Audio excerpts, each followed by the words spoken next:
Assalamualaikum warahmatullahi wabarakatuh. Pemirsa yang berbahagia, pada kesempatan ini kita akan membahas tentang hubungan antara Muhammadiyah dan NU serta jasanya bagi umat Islam dan bangsa Indonesia. Organisasi Muhammadiyah didirikan oleh Kiai Haji Ahmad Dahlan dan organisasi Nahdlatul Ulama didirikan oleh Kiai Haji Hasyim Asy'ari. Kiai Haji Ahmad Dahlan dan Kiai Haji Hasyim Asy'ari memiliki hubungan satu nasab. Nasab Kiai Haji Ahmad Dahlan adalah Kiai Haji Ahmad Dahlan bin Kiai Haji Abu Bakar bin Kiai Haji Muhammad Sulaiman bin Kiai Murtadho bin Kiai Ilyas bin Demang Juru Kapindo bin Demang Juru Sapisan bin Ki Ageng Gribek bin Sayyid Abdul Qadir atau Maulana Islam bin Maulana Ishaq bin Syekh Maulana Jumadal Kubra. Dalam catatan nasab keluarga Kiai Haji Ahmad Dahlan, Kiai Haji Ahmad Dahlan dari jalur ibu bernasab ke Sunan Giri bin Maulana Ishaq atas pernikahan Ki Ageng Gribek II dengan Raden Ayu Seledah. Untuk nasab atau silsilah Kiai Haji Hasyim Asy'ari adalah Kiai Haji Hasyim Asy'ari bin Muhammad Asy'ari bin Abdul Wahid bin Abdul Halim bin Abdul Rahman Rahman bin Abdullah bin Abdul Aziz bin Abdul Fatih bin Raden Ainul Yakin atau Sunan Giri bin Maulana Ishaq bin Syekh Maulana Jumadal Kubra. Jadi Kiai Haji Ahmad Dahlan dan Kiai Haji Hasyim Asy'ari bertemu di satu nasab, yaitu Maulana Ishaq. Maulana Ishaq adalah seorang wali penyebar Islam pertama di tanah Jawa, putra dari Syekh Jumadal Kubra yang berasal dari Samarkand atau Uzbekistan atau Asia Tengah. Maulana Ishaq adalah keturunan Rasulullah yang ke-22. Jadi Kiai Haji Ahmad Dahlan dan Kiai Haji Hasyim Asy'ari adalah keturunan Rasulullah SAW. Namun, dua tokoh ini tidak pernah menyebut dirinya sebagai Habib. Begitulah orang ikhlas dan orang sakti seringkali menyembunyikan identitasnya agar tidak disembah-sembah atau dikultuskan oleh manusia demi menjaga keikhlasan dan kesucian hatinya, sehingga menjadi manusia yang ampuh dan doanya makbul atau wusul atau sampai kepada Allah. Mereka juga sadar bahwa kemuliaan manusia bukan karena keturunan, namun sejauh apa pengorbanan, keikhlasan dan susah payahnya berjuang untuk agama dan bangsa. Kemudian jika dirunut genealoginya, dua tokoh besar yaitu Kiai Haji Ahmad Dahlan dan Kiai Haji Hasyim Asy'ari ini berawal dari sama-sama berguru dengan seorang mahaguru bernama Syekh Khalil Bangkalan Madura. Syekh Khalil ini menuntut ilmu di Mekah dan berguru dengan ulama-ulama hebat pada masa itu seperti Sayyid Ahmad bin Zaini Dahlan, Syekh Nawawi Al-Bantani, Syekh Utsman bin Hasan Ad-Dimyati, Syekh Abdul Hamid bin Mahmud Asy-Syarwani, dan banyak lagi. Salah satu jasanya pada dunia pesantren, Mbah Khalil ini membawa Nahwu Alfiyah Ibnu Malik ke Indonesia. Ada 4 murid yang setelah belajar bersama Kiai Haji Khalil Bangkalan diminta pulang. Murid tersebut adalah Kiai Haji Imam Zahid. Kiai Haji Imam Zahid ini adalah kakek buyut Cak Nun atau MH Ainun Najib yang dibekali cincin oleh Mbah Khalil saat itu, dan Kiai Haji Romli Tamim yang dibekali pisang emas agar pulang ke Jombang. Dua murid berikutnya yaitu Muhammad Darwis yang nanti berganti nama menjadi Ahmad Dahlan, dan Kiai Haji Hasyim Asy'ari. Kedua murid ini diminta pulang untuk menuntut ilmu di Semarang dengan Kiai Haji Soleh Darat. Kedua murid ini dibekali kitab oleh Mbah Khalil Bangkalan. Kita tahu bahwa Kiai Haji Soleh Darat ini adalah seorang ulama yang sangat ahli dalam bidang tafsir, dalam bidang ilmu nahwu, juga sangat ahli dalam ilmu falak. Kita tahu bahwa Raden Ajeng Kartini yang merupakan adik kandung dari Sosrokartono ini pernah meminta kepada Kiai Haji Soleh Darat untuk menerjemahkan Al-Quran dalam bahasa Jawa, agar R.A. Kartini saat itu yang tidak bisa memahami Al-Quran dalam bahasa Arab, ia bisa memahami isi kandungan Al-Quran. Setelah belajar dengan Kiai Haji Soleh Darat di Semarang, kedua murid ini diwajibkan untuk melanjutkan belajarnya di Mekah. Ketika di Mekah, kedua murid ini bertemu atau belajar dengan ulama-ulama hebat saat itu. Misalnya adalah Syekh Khatib Al-Minangkabawi, kemudian Syekh Mahfud At-Tirmasi, Syekh Nawawi Al-Bantani, Syekh Abu Bakar Syatok, dan sebagainya. Hasyim Asy'ari saat itu memiliki kecenderungan atau tertarik dengan ilmu hadis, sedangkan Ahmad Dahlan atau Muhammad Darwis saat itu memiliki kecenderungan untuk mempelajari teologi, pemikiran, dan pergerakan. Nama Muhammad Darwis berubah menjadi Ahmad Dahlan. Perubahan ini terjadi pada tahun 1890 Masehi saat menunaikan ibadah haji pertama kali. Pemberi nama Ahmad Dahlan adalah gurunya bernama Sayyid Abu Bakar Syatok, seorang ulama sangat masyhur yang sangat hebat bermadzhab Syafi'i yang mengajar di Masjidil Haram. Kita pasti kenal salah satu karya Sayyid Abu Bakar Syatok ini adalah kitab I'anatut Talibin, sebuah kitab yang diajarkan di pesantren.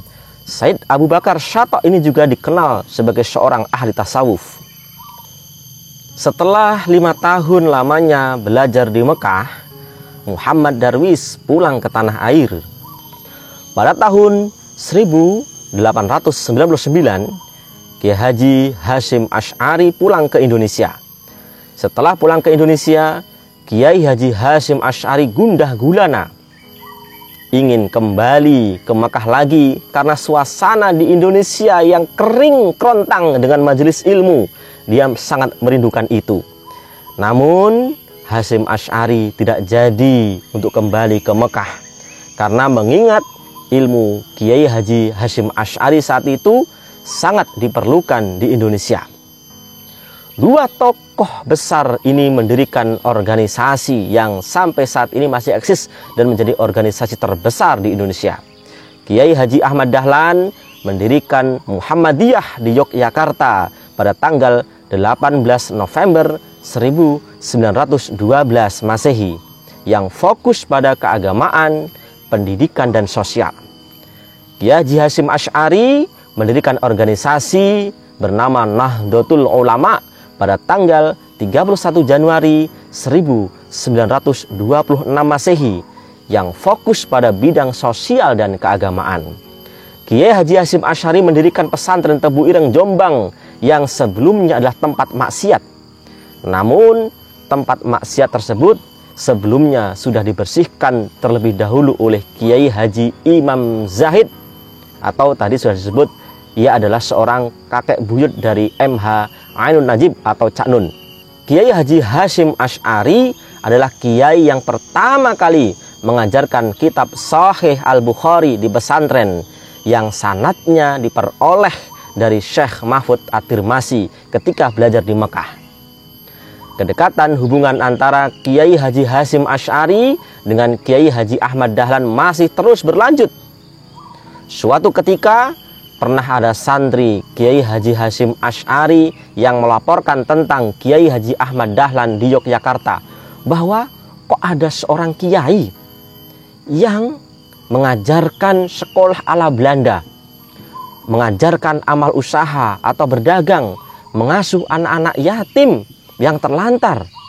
Lalu Kiai Haji Hasyim Asy'ari bilang, "Oh, itu Mas Dahlan, Ki ayu podo disokong." Kalau dalam bahasa Indonesianya, "Oh, itu Mas Ahmad Dahlan, ayo kita sama-sama mendukungnya." Inilah kedekatan yang luar biasa antara Kiai Haji Ahmad Dahlan dan Kiai Haji Hasyim Asy'ari. Keduanya saling mendukung dalam dakwah. Kedekatan Muhammadiyah dan NU dilanjutkan oleh Kiai Haji Bisri Syansuri. Kiai Haji Bisri Syansuri ini adalah mbahnya Gus Dur, dari jalur ibu atau dari istri Kiai Haji Wahid Hasyim. Mbah Bisri Syansuri adalah Rais Am PBNU dan pendiri pesantren Den Anyar Jombang. Mbah Kiai Haji Bisri Syansuri ini adalah seorang ulama yang sangat ahli dalam bidang fikih. Ia seringkali mengajak Gus Dur atau Abdurrahman Wahid untuk melakukan diskusi dalam masalah fikih dengan ulama Muhammadiyah bernama Mbah Hana di Yogyakarta.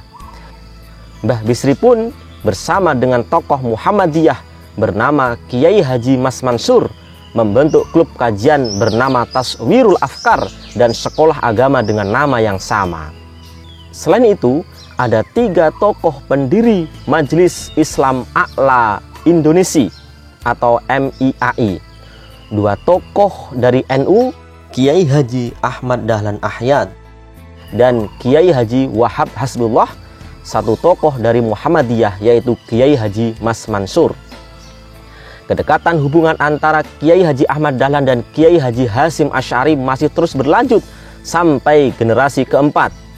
Putra-putri Tebu Ireng Jombang yang belajar di Yogyakarta selalu bertempat tinggal atau ngekos di keluarga Kiai Haji Ahmad Dahlan, termasuk Gus Dur saat belajar di Yogyakarta selama 3 tahun juga tinggal di Kauman sekaligus berguru dengan 3 ulama Muhammadiyah, yaitu Kiai Haji Maksum Abu Hasan, kemudian Mbah Hana sebagai pimpinan Madrasah Muallimin Muhammadiyah waktu itu, dan Kiai Haji Bashir yang merupakan ayah dari Kiai Haji Ahmad Azhar Bashir yang merupakan pimpinan tokoh Muhammadiyah.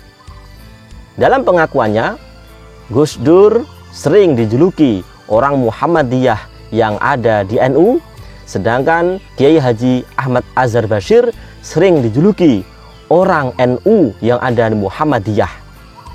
Hubungan antara NU dan Muhammadiyah masih berlanjut sangat akrab ketika Abdurrahman Wahid atau Gus Dur menjadi PBNU dan Kiai Haji Abdul Razak Fahrudin atau disebut dengan Pak AR menjadi Ketua Umum Pimpinan Pusat Muhammadiyah. Suatu ketika Gus Dur pernah mengundang Pak AR Fahrudin untuk datang ke Tebu Ireng Jombang pada bulan Ramadan.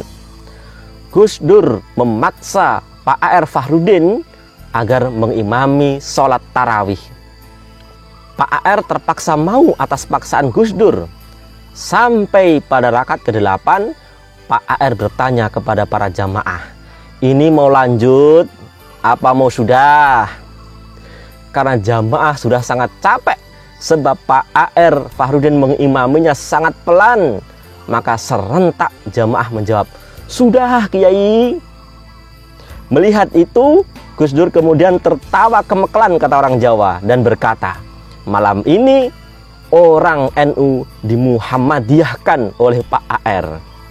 Begitulah hebatnya Gus Dur dalam menjaga dan merawat hubungan keluarga antara NU dan Muhammadiyah. Layaknya antara Imam Malik dan Imam Asy-Syafi'i yang sama-sama mendirikan mazhab namun saling mencintai, saling mendukung, saling mendoakan, dan saling menghormati. Tradisi inilah yang harus dirawat. Seandainya di Indonesia ini tidak ada Muhammadiyah dan NU, maka Indonesia ini sangat sulit untuk mencapai kemerdekaannya. 2 organisasi terbesar ini sangat berjasa pada umat Islam Indonesia dan bangsa Indonesia.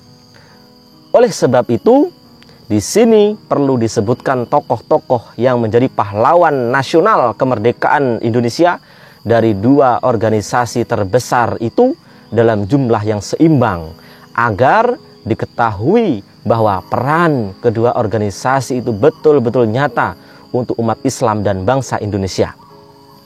Dari Muhammadiyah yang mendapat gelar pahlawan nasional, yang pertama adalah Kiai Haji Ahmad Dahlan. Kiai Haji Ahmad Dahlan ini melakukan pembaharuan dalam bidang pendidikan dan amal usaha, sehingga turut memperjuangkan dan memajukan Indonesia. Yang kedua, Insinyur Soekarno. Kita sudah tahu semua siapa beliau. Beliau adalah pendiri bangsa, bapak proklamator, tokoh revolusi, Presiden RI pertama. Pada tahun 1930, ia pernah menjadi pengurus Majelis Pendidikan Dasar dan Menengah Muhammadiyah di Bengkulu. Bahkan Soekarno pernah berkata, "Bungkuslah mayatku dengan bendera Muhammadiyah." Soekarno adalah pendiri bangsa yang sangat disegani berbagai kalangan hingga dunia internasional. Yang ketiga, dari tokoh Muhammadiyah adalah Jenderal Sudirman, guru di HIS Muhammadiyah dan aktif dalam Hizbul Wathan, atau Hizbul Wathan ini adalah pramukanya Muhammadiyah, namanya Hizbul Wathan, terkenal dengan perang gerilya melawan penjajah. Semangatnya dalam berjuang melawan penjajah menginspirasi dan wajib diteladani oleh para anggota TNI. Memimpin sangat banyak perang melawan Belanda dan Jepang. Yang keempat dari tokoh Muhammadiyah yaitu Insinyur Juanda. Kita tahu kalau kita menyebut nama Juanda, pasti kita ingat bandara di Surabaya itu namanya Juanda, ya. Yaitu menjadi Perdana Menteri pada tahun 1957 sampai 1959. Menteri Soekarno, Menteri Keuangan, Pertahanan, Pekerjaan Umum dan Perhubungan. Jasa Juanda terbesar adalah Deklarasi Juanda yang menentang pecah belah atas pulau-pulau di Indonesia dari penjajahan Belanda. Kemudian tokoh Muhammadiyah berikutnya yang menjadi pahlawan nasional adalah Buya Hamka. Buya Hamka ini adalah ketua MUI pertama kali. Kemudian dia juga seorang ulama, sastrawan maupun politikus. Kalau di universitas atau sekolah tinggi dikenal Hamka ini seorang ulama ahli tafsir. Mengapa? Karena beliau menulis kitab tafsir namanya Tafsir Al-Azhar. Dari kitab Tafsir Al-Azhar ini banyak menurunkan sarjana, magister maupun doktor. Buya Hamka juga bergerilya bersama barisan pengawal nagari dan kota untuk melawan penjajah. Terlibat dalam perumusan dasar negara dan sangat menentang komunisme. Bahkan komunisme ini sangat banyak disebut dalam kitab tafsirnya, saking antinya dia dengan komunisme. Kemudian tokoh Muhammadiyah berikutnya adalah Gatot Mangkuprojo. Tokoh Muhammadiyah ini dijebloskan ke penjara bersama Soekarno oleh Belanda. Mengapa? Karena bersama Soekarno beliau menggaungkan revolusi melawan penjajah Belanda. Gatot Mangkuprojo ini adalah pengusul dan pendiri PETA, pembela tanah air yang merupakan cikal bakal BKR, Badan Keamanan Rakyat, TKR, Tentara Keamanan Rakyat, atau kemudian berubah namanya menjadi ABRI, Angkatan Bersenjata Republik Indonesia, kemudian saat ini disebut dengan TNI, Tentara Nasional Indonesia. Kemudian tokoh Muhammadiyah berikutnya adalah Kiai Haji Mas Mansur. Kiai Haji Mas Mansur ini bergabung dengan Syarikat Islam bentukan Haji Omar Said atau Hos Cokro Aminoto. Pada pendudukan Jepang, 4 serangkai yang sangat diperhitungkan yaitu Soekarno, Muhammad Hatta, Ki Hajar Dewantoro, dan Kiai Haji Mas Mansur. Tokoh Muhammadiyah berikutnya yang menjadi pahlawan nasional adalah Ki Bagus Hadikusumo. Ia menjadi anggota BPUPKI, Badan Penyelidik Usaha Persiapan Kemerdekaan Indonesia, dan PPKI, Panitia Persiapan Kemerdekaan Indonesia. Kemudian tokoh Muhammadiyah berikutnya yang menjadi pahlawan nasional adalah Kasman Singodimedjo. Ia menjadi Ketua Komite Nasional Indonesia Pusat, yang ini adalah cikal bakal DPR. Kemudian dia menjadi anggota BPUPKI, Badan Penyelidik Usaha Persiapan Kemerdekaan Indonesia, dan PPKI, Panitia Persiapan Kemerdekaan Indonesia, yang merumuskan dasar negara. Itulah beberapa tokoh Muhammadiyah yang sangat berjasa pada umat Islam Indonesia dan bangsa Indonesia. Tentu saja ada tokoh-tokoh lain yang juga sangat berjasa bagi umat Islam dan bangsa Indonesia. Namun di sini tidak disebutkan karena akan terlalu panjang. Kemudian tokoh-tokoh yang sangat berjasa pada umat Islam dan bangsa Indonesia dari kalangan Nahdlatul Ulama yang menjadi pahlawan nasional. Yang pertama adalah Kiai Haji Hasyim Asy'ari. Jasa terbesarnya adalah memutuskan NU untuk mengeluarkan resolusi jihad melawan penjajah. Setiap radius 90 km dari medan pertempuran wajib ikut berperang melawan penjajah. Hal itu diputuskan menjadi pernyataan resmi tanggal 22 Oktober 1945. Maka tanggal tersebut saat ini diperingati sebagai Hari Santri Nasional. Kemudian tokoh yang sangat berjasa dari kalangan Nahdlatul Ulama adalah Kiai Haji Abdul Wahid Hasyim. Ini adalah putra dari Kiai Haji Hasyim Asy'ari. Beliau menjadi anggota BPUPKI dan PPKI. Pelopor masuknya ilmu pengetahuan umum dengan mendirikan Madrasah Nizamiyah dengan 70% ilmu umum dan 30% ilmu agama. Ini kemajuan pikiran yang luar biasa ini Kiai Haji Wahid Hasyim ini. Beliau adalah sahabat sejati, sahabat karib, dan juga sepupu dari Kiai Haji Imam Zarkashi, pendiri Pondok Modern Darussalam Gontor Ponorogo. Kemudian berikutnya adalah Kiai Haji Zainul Arifin. Beliau adalah pembentuk pasukan semi militer bersama Hizbullah yang kemudian menjadi panglimanya dalam melawan penjajah. Beliau menjadi Perdana Menteri Indonesia, Ketua Dewan Perwakilan Rakyat Gotong Royong, kemudian anggota Badan Pekerja Komite Nasional Indonesia Pusat. Kemudian yang berikutnya dari tokoh Nahdlatul Ulama yang menjadi pahlawan nasional yang sangat berjasa adalah Kiai Haji Zainul Mustafa.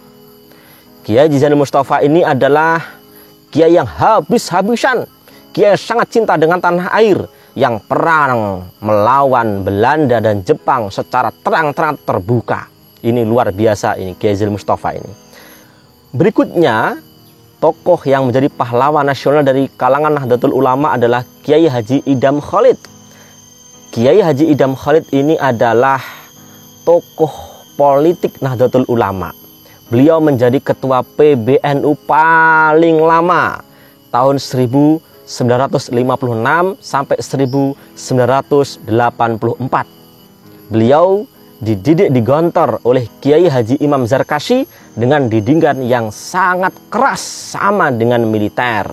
Maka pendidikan yang sangat keras itu membentuk dirinya menjadi orang yang sangat ulet, sangat tekun, kemudian sangat hebat dalam berdiplomasi. Beliau, Kiai Haji Idam Khalid ini sangat aktif di Panitia Kemerdekaan Indonesia Daerah, bergabung dengan Sentral Organisasi Pemberontak Indonesia Kalimantan yang dipimpin oleh Hasan Basri, yang Hasan Basri ini merupakan muridnya ketika beliau belajar di Pondok Modern Darussalam Gontor Ponorogo. Beliau juga menjadi Wakil Perdana Menteri Kabinet Ali Sastro Amijoyo dan Kabinet Juanda. Ini tokoh yang luar biasa sehingga Kiai Haji Idam Khalid ini sekarang kita tahu ada di pecahan mata uang 5.000 gambarnya, karena jasanya sangat besar untuk bangsa Indonesia dan umat Islam. Kemudian berikutnya yang sangat besar jasanya bagi umat Islam dan bangsa Indonesia adalah Kiai Haji Abdul Wahab Hasbullah. Kiai Haji Abdul Wahab Hasbullah ini adalah salah seorang dari pendiri Nahdlatul Ulama bersama Kiai Haji Hasyim Asy'ari. Pendiri kajian Taswirul Afkar bersama tokoh Muhammadiyah Kiai Haji Mas Mansur. Kiai Haji Abdul Wahab Hasbullah ini adalah tokoh yang sangat cerdas, tokoh yang berjuang untuk kemerdekaan bangsa Indonesia, yang sangat ahli diplomasi. Beliau juga sebagai pendiri Nahdlatul Wathon dan Nahdlatul Tujar. Kemudian tokoh Nahdlatul Ulama yang sangat berjasa bagi bangsa Indonesia dan umat Islam adalah Kiai Haji As'ad Syamsul Arifin. Beliau melawan penjajah di Situbondo. Beliau menjadi motor atau penggerak massa dalam melawan penjajah Belanda pada tanggal 10 November 1945 di Surabaya. Kita tahu bahwa tanggal 10 November itu diperingati sebagai Hari Pahlawan Nasional. Setelah merdeka, Kiai Haji As'ad Syamsul Arifin ini bergerak dalam bidang keagamaan, ekonomi, dan sosial. Tokoh berikutnya dari Nahdlatul Ulama yang jasanya besar bagi umat Islam dan bangsa Indonesia adalah Kiai Haji Syam'un. Beliau bergabung dengan PETA, pembela tanah air, hingga menjadi perwira dalam mengusir penjajah. Menjadi komandan batalion berpangkat Daidanco, berpangkat kolonel pada masa pembentukan TKR, Tentara Keamanan Rakyat.